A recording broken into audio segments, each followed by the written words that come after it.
This is the most important Overwatch 2 tier list you will ever watch. In this video, I'll be ranking every single mode in the game from S to F to tell you which one is the very best. In fact, by the end of this video, not only will you know all the best modes to play, but you even know exactly how to have the most fun possible when playing the game. Because at the end of the day, that's what gaming is all about. Let's start off immediately with a great mode, Mystery Heroes. The concept is simple. Every time you spawn, you get a random hero. And honestly, I really enjoy this mode. It's my favourite of the current main 3, and if you're like me who enjoys the challenge and variety of playing several different heroes, this is a great way to test your skills with whatever the game throws at you. The rank mode isn't quite as fun since that added pressure just makes you complain about the comp your team gets, but if you haven't played the quick play version yet, I definitely recommend it. Easy A and C tiers respectively. Okay, we'll get onto the rest of those main modes later, so instead, why not discuss some more exciting arcade modes? And what better way to begin than with an absolute classic, No Limits. This mode was actually technically the main mode upon Overwatch 1's release, before Hero Lock was quickly added. Now, the mode can actually be quite fun in a chaotic way, team stack several of the same hero. If. In reality, most games end up with at least one team playing absolutely no duplicate heroes, making me question why they even queued up for the mode in the first place. If you can manage to get some crazy comp, it really is fun, but it does feel completely pointless if you don't, and so overall it'll be going into the C tier. Next up, let's do both Mystery and Limited Duel. This is straight up 1v1 with each player getting a choice between limited heroes, or just straight up getting the same random one. Although 1v1ing some random with strange heroes can be cool, it tends to be quite one-sided and the gameplay for whatever reason feels really one-dimensional. As a result, I personally don't love it, and so they're both in D for me. Following that, we have 3v3 and 5v5 Elimination. This is a round-based deathmatch where you're out until the next round when you die. This mode would be okay if your team actually work together, but as per usual they don't. This means that you will often quickly find yourself alone against multiple opponents and you just die. It honestly isn't that fun, and so it's also in D. The competitive version, however, can be a little more interesting with the added incentive for team play, placing it in C. Okay, enough of these bad modes. You came here to have some fun, and that's exactly what you get with this next mode. Mischief and Magic is Overwatch's exciting attempt at a prop hunt and is actually available to play right now for just a few more days. It allows for some hilarious plays as a hider since you can climb walls with Kiri's passive to reach some crazy spots, and overall, even though it feels like it favours the Seekers a little too heavily, it really is an enjoyable mode. This one is definitely going in A, and all I can say is that I hope Blizzard make this a permanent mode with more maps in the future. Let's move on now to another interesting mode, but one that you can't actually play anymore, Atlantis. This was basically a fan-made map that the devs made on stream with the help of the chat. Even though it wasn't anything special, it was a nice change of scenery and pretty cool to try out, and so I think it deserves the B tier. A break from arcade modes may be nice, so instead let's look at a couple of the main game modes. How about Push and Control? As you may already know, I am not a fan of Push, and I know many others also aren't. Something about it just feels wrong, especially with how you can have basically lost the game and be forced to just keep playing until the timer runs out. Control is completely different out of it, as for me it's one of my favourite main modes. Can't quite explain why, but it is definitely one of the more enjoyable ones, and so I think it deserves A, whereas Push is an easy D for me. I think now is a good time to go through some different types of deathmatch, and to begin that, we of course have normal 8-man free-for-all. Now, this mode is okay, but feels a little boring with no added objectives or fun enhancements, and the rec version feels like it's just the same few heroes over and over again, so I think it deserves C. The T mode also isn't great, and unless you have comms, games will usually just develop into an absolute mess, so I'm putting it in D. However, this is why other versions of these modes exist. The best of these being Hero Gauntlet. It's basically just an Overwatch gun game, and although I am aware that some people are annoyed about a workshop mode being made into an arcade one, personally I don't have an issue with it, and I love the mode. In general, I really enjoy the fast pace of gun game style deathmatches, and Hero Gauntlet fits that perfectly. I get that it isn't for everyone, but I still recommend that you try it, and since this is my list, it will be our first S tier mode. Following that, there is also Mirrored and a Mystery Deathmatch. Although these don't quite stack up to Hero Gauntlet, they can still be a chaotically fun mess, especially in Mirrored, where everyone is the same hero. Therefore, I think an A and B are fair ratings, and if you ever see them in the arcade, why not have a go? How about we now look at some seasonal modes, and why not embody the festive spirit of the Winter Wonderland event? Sadly though, these modes can't quite match that Christmas cheer. Freeze for Elimination, Snowball Deathmatch, and May Snowball Offensive are all fine, but just fine. They don't feel particularly fun, but they aren't bad, so C seems pretty reasonable. The big problem, however, is when we get to Yeti Hunt, and honestly, I just really do not like this mode. Playing May feels boring, and Winston just feels straight up miserable if the other team even has a slight clue of what they're doing. As a result, it feels way worse than even just a normal game, and I don't think it's too unreasonable for this to be the first F tier.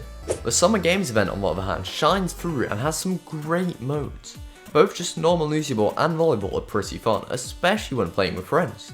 It feels so good to put together some crazy combo in either mode, and although it isn't always great with random since they often have no clue what they're doing, they both still deserve at least B. And then there's Lucio Ball Remix, which I find to be even more enjoyable. It can be absolute chaos with multiple balls in play at a time, but that's usually a good thing, and so it's solidly an A. Capture the Flag is next, and even though I do sometimes enjoy this mode in other games, it just doesn't play well in Overwatch. Not only are games often very one-sided, but heroes such as Torb and Sim protecting flags with their turrets is just so annoying. And the Blitz version is even worse in my opinion, as you can get rolled in an instant. It can be fun to get some variety sometimes, and it isn't awful, but I can't put it any higher than C.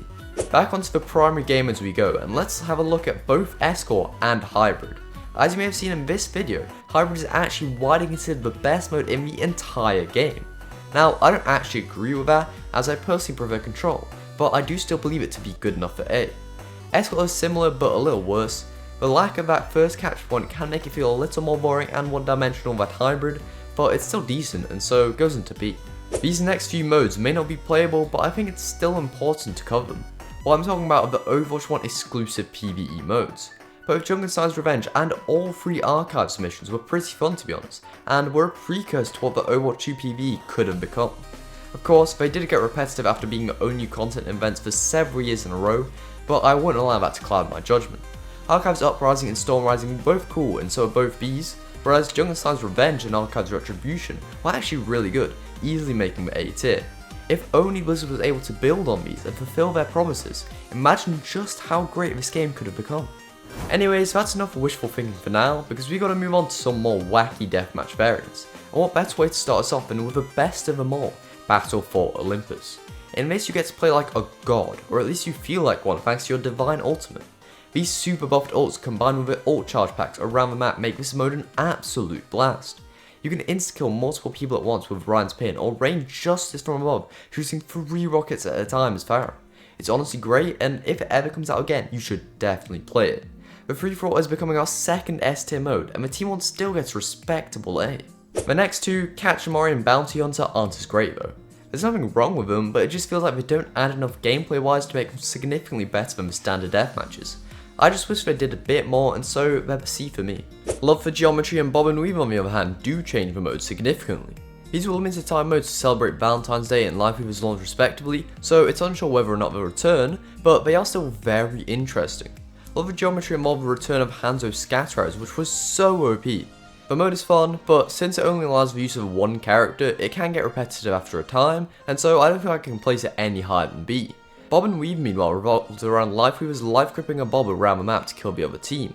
Although this was a cool concept, the matches felt really slow thanks to Lifeweaver's huge healing output, and not massively enjoyable, so C is the best it's getting.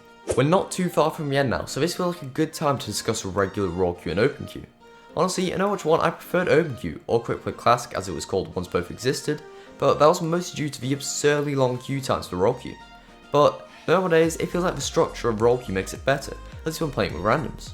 Open Queue can be good when in a full squad as you can actually make usable comps, but the general experience is with randoms and it just ends up being a DPS mess. We need to decide between being the sole tank or support for the team to stand any chance of victory. Therefore, I think even C is being generous, but I'll go with it, and Roll Queue can solidly go into B. Let's have a look at 3 more LTM arcade modes, beginning with Star Wars. Oh dear. When they first advertised this mode, I was so excited, but it just ended up being a complete disappointment. The team comps were way too limited, the story was underdeveloped to say the least, and the Doom AI was absolutely awful. This mode is easily in D. In fact, it's funny how a single workshop creator can make a better mode. I'm talking about the Demon Lord mode, which was made by Cactus Poppy alone. Of course, it had its flaws, but it was still quite fun to play around it, and so I think C is perfectly reasonable. One thing that Blizzard did do well, however, was the April Fool's mode. This introduced a whole host of wacky changes, from Spider Brig to Flying Zen, and it was spectacular. Obviously, it wasn't really something that could stay as a permanent mode, but I love this kind of thing and hope Blizzard do something similar next year. It was so much fun and is an easy S. And now is the time for us to finish off our main modes with a recently added Flashpoint as well as the retired Assault. Anyone who played Overwatch 1 knows just how dodgy Assault was. I can make an entire video just explaining why. I know how bad Push is, but Assault was not any better, and so we'll join it indeed. Flashpoint seems better though. So far there are only 2 available maps, so we'll have to see how the mode develops in the future, but for now I think B is fair. Before we move on to the final arcade modes, we have Team Q. I was never really able to play this as ranked isn't cross-platform and most of my friends are on console, but it seemed like a fun concept where players of any skill level were able to play together in full squads of 5. It's still ranked so it can't be that high, but the uniqueness of it sees it into the beta. Now we have the final 2 arcade modes, Total Mayhem and Low Gravity. In my opinion, these 2 are on completely opposite ends of the spectrum.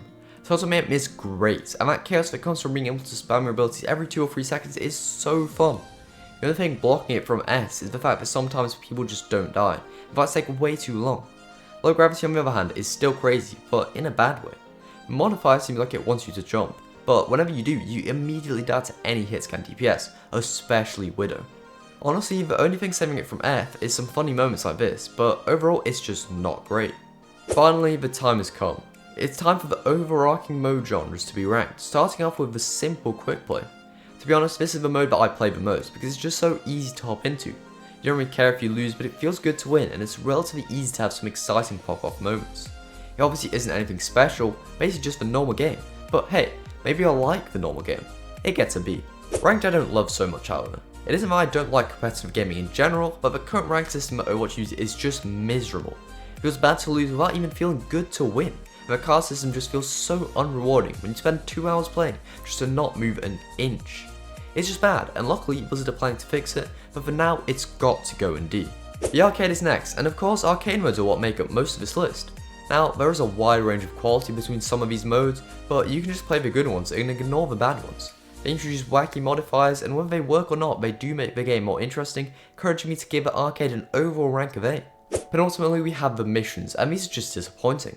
It's not that they're bad, but they are so much worse than anything we were promised. These missions are arguably worse than 3 Overwatch 1 Archives ones, and you had to pay for them. Maybe it isn't fair, but due to the sheer disappointment and under-delivery of these modes, I'll be placing them into F. That isn't the end however, as I've saved the best for last, the Workshop. You can play a wide variety of custom modes made by other players. Sure, a lot of them are terrible, but several are actually really good. Possibilities with this one are endless, and if you ever find yourself bored, you can try to search up some crazy custom codes online, or just find one currently being played.